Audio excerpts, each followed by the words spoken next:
अरे सोडून जाऊ नको रे विठ्ठला अंत माझा सोडून जाऊ नको रे विठ्ठला अंत माझा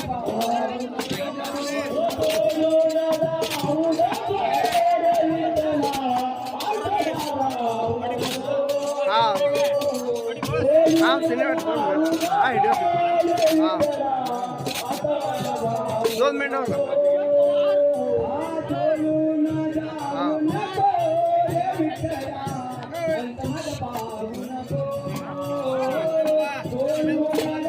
हाँ